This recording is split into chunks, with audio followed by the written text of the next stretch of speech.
10 tanda-tanda kiamat besar yang disebutkan oleh Nabi SAW.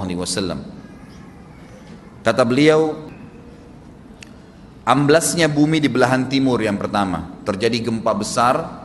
Sebagian ulama hadis mengatakan bagian Asia, di mana Allahu alam. Tapi ini tanda-tanda kiamat besar akan terjadi nanti.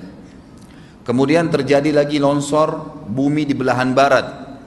Sisi barat bumi kita tahu wilayah Afrika dan seterusnya. Kemudian amblasnya bumi di Jazirah Arab.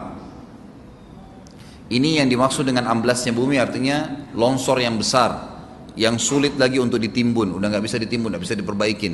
Kalau di situ ada kota, ada kampung, pasti hancur udah. 3 sekaligus terjadi longsor di 3 titik yang berbeda dan secara waktu atau dalam waktu yang bersamaan. Ini sudah selangsung 3 tanda-tanda kiamat. Jadi pada saat terjadi di timur itu tanda-tanda kiamat besar 1. Terjadi di barat, tanda-tanda kiamat besar 2. Terjadi di Jazirah Arab, tanda-tanda kiamat besar 3. Kemudian di dalam hadis ini disebutkan secara beracak. Nanti sebentar setelah saya terjemahkan hadis ini saya akan sebutkan urutannya. Lalu kata Nabi SAW, kabut yang menutupi bumi ini. Kemudian ada Dajjal. Jadi kabut itu dihitung dalam hadis ini yang keempat. Dajjal yang kelima. Kemudian yang keenam binatang melata. Nanti akan saya jelaskan juga apa yang dimaksud dengan binatang melata. Yang ketujuh keluarnya Ya'juj Ma'juj. Ini juga akan kita jelaskan nanti. Kemudian yang kedelapan matahari terbit dari tempat terbenamnya. Yang kesembilan keluarnya api dari perut kota Aden yang menghalau manusia. Sulit, manusia tidak bisa melalui Jazirah Arab. Kemudian yang ke-10 turunnya Isa putra Maryam. Turunnya Isa putra Maryam. Tentu saya katakan tadi hadis ini disebutkan dan disepakati oleh para ulama sifatnya teracak.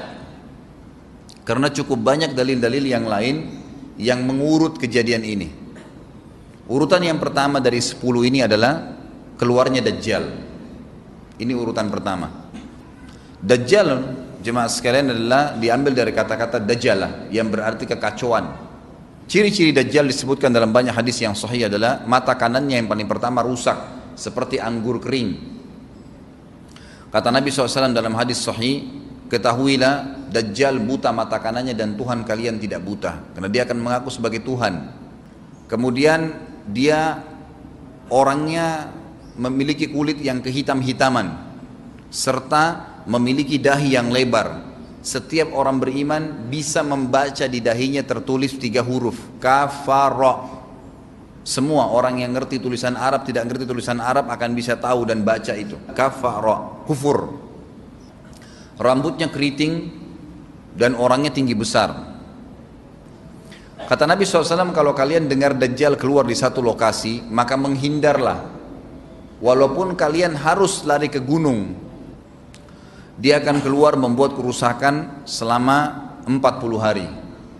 Kata Nabi SAW, 40 hari itu sehari seperti setahun, sehari lagi yang kedua seperti sebulan, hari yang ketiga seperti sepekan, dan sisa harinya seperti hari kalian.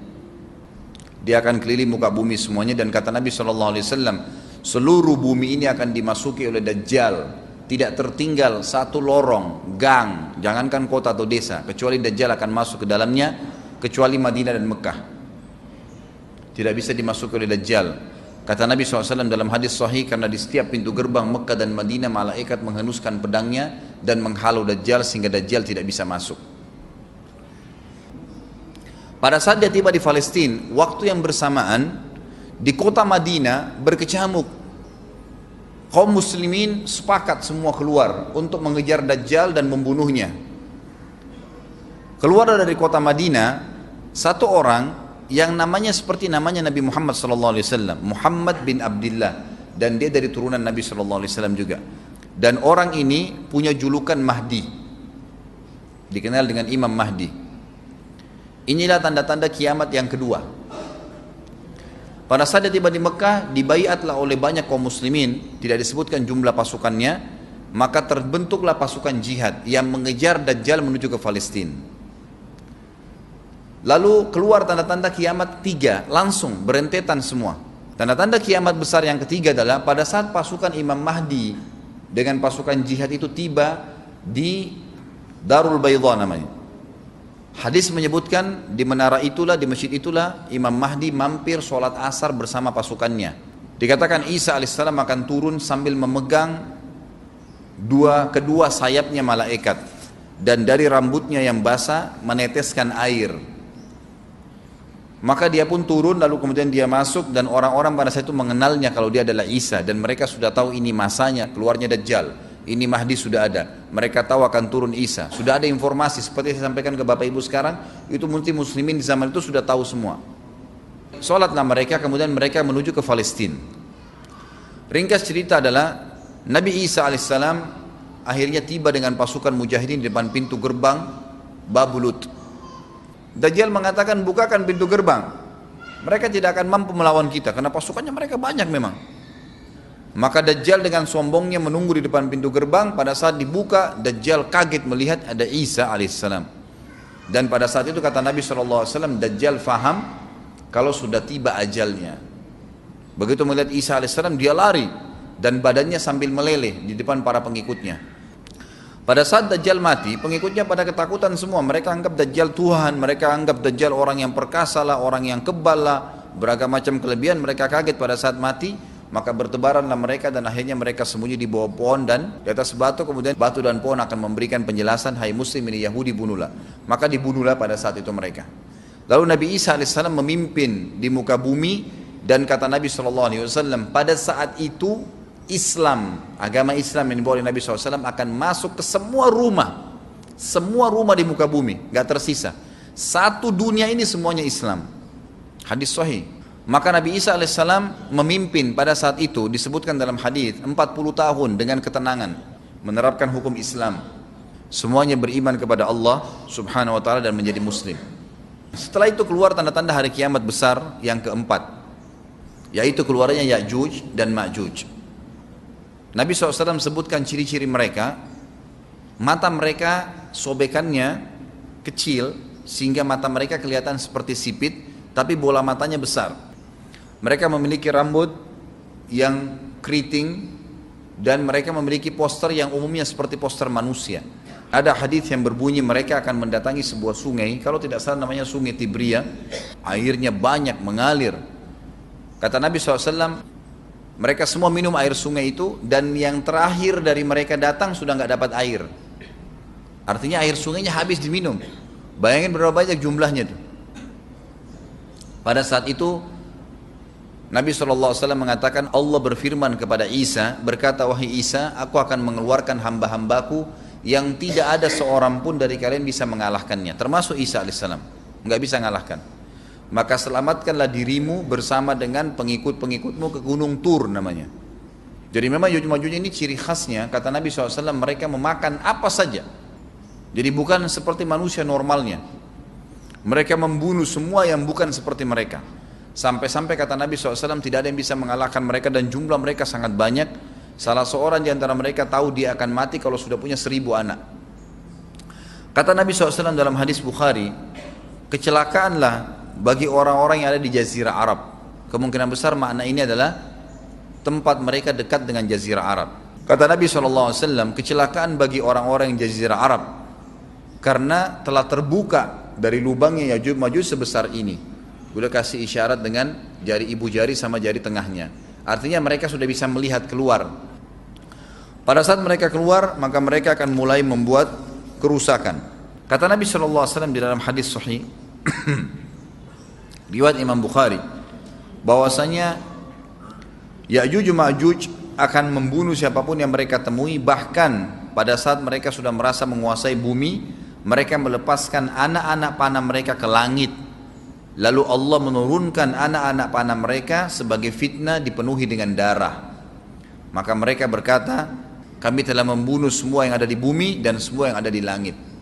Kata Nabi SAW, Allah lalu mengizinkan Isa untuk berdoa kepada Allah agar memusnahkan mereka. Maka Isa alaihissalam pun akhirnya berdoa, meminta kepada Allah subhanahu wa ta'ala agar mereka semua dimusnahkan. Maka pada saat itu pun Allah subhanahu wa ta'ala menurunkan kepada mereka hama. Sebagian hadis menyebutkan serangga kecil seperti cacing, banyak sekali yang menimpa tubuh-tubuh mereka. Setiap orang satu. Dan itu membuat mereka mati. Kemudian setelah itu Isa alaihissalam memimpin lagi di muka bumi sampai beliau meninggal. Setelah Isa alaihissalam meninggal, kembali lagi sebagian besar manusia berbuat kekufuran. Maka Allah subhanahu wa ta'ala keluarkan tanda-tanda kiamat besar yang kelima. Yang kelima ini adalah keluarnya hewan atau binatang melata. Binatang melata ini disebutkan dalam hadis yang sahih riwayat Bukhari, bahwasanya Allah SWT akan keluarkan, tapi tidak disebutkan dari bumi mana dia keluar. Dia akan keluar hewan melata yang bisa berbicara seperti manusia dan badannya dipenuhi dengan bulu. Allahu a'lam bagaimana. Kemudian dia datangi orang-orang yang kufur tersebut dan menasihatin dan mengingatkan mereka. Yang tidak mau beriman, dalam hadis dikatakan dicap oleh hewan tersebut. Allahu a'lam dicap seperti apa, sehingga ketahuan mana yang kafir, mana yang beriman. Terus dia keliling di muka bumi tapi tidak disebutkan berapa lama. Lalu kemudian Allah lenyapkan si dabbah ini. Kemudian datang tanda-tanda kiamat yang ke-6. Tanda-tanda kiamat yang ke-6, 6, 7, 8. Itu berentetan semua. Longsor besar di timur, di barat dan di jazirah Arab. Ini tanda-tanda kiamat terjadi serentak. Sudah 8. Kemudian terjadi yang ke-9, keluarnya api dari negeri atau dari kota Aden. Kota Aden ini di Yaman ya.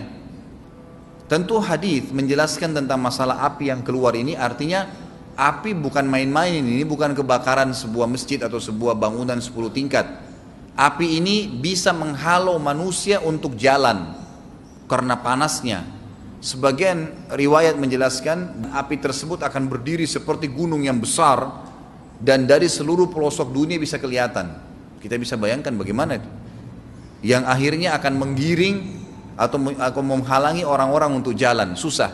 Sebagian ulama hadis mengatakan mereka nggak bisa jalan, tidak bisa ada penerbangan, tidak bisa ada orang jalan karena panasnya bumi ini dari api tersebut. Dan itu memang kemungkinan besar akan keluar satu waktu, Allahu a'lam kapan. Dan yang terakhir tanda-tanda kiamat sebelum ditiup sangkakala adalah terbitnya matahari dari tempat terbenamnya. Dan ini sudah terakhir sekali. Makanya kata Nabi SAW, taubat akan diterima sebelum matahari terbit dari tempat terbenamnya. Artinya selama yang lain itu masih ada, masih bisa taubat. Kalau sudah itu sudah sulit. Ini tanda-tanda kiamat.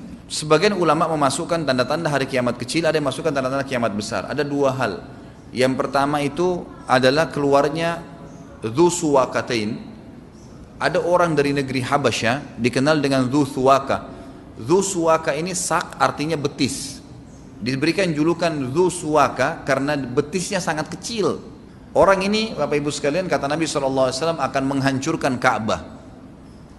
Dan kata para ulama pada saat itu memang manusia sudah sunyi, nggak ada lagi yang datangin Ka'bah, orang-orang sudah lalai gitu kan.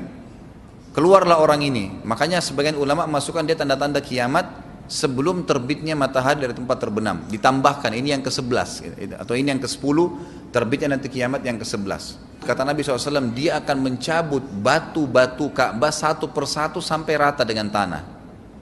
Dan saya sedang dilihatkan oleh Allah sekarang bagaimana pada saat dia mencabut batu itu. Hadis sahih riwayat Bukhari Muslim. Yang terakhir, yang kedua, yang berhubungan juga dengan tanda-tanda kiamat, ada yang memasukkan kiamat kecil, tapi ini lebih dekat dengan kiamat besar. Orang yang terakhir meninggal itu adalah orang dari asli suku Madinah yang sedang mengembala kambing. Kata Nabi SAW, orang yang terakhir meninggal dari kalian kalangan manusia, semua orang sudah mati, tinggal dia sendiri, tapi dia nggak tahu.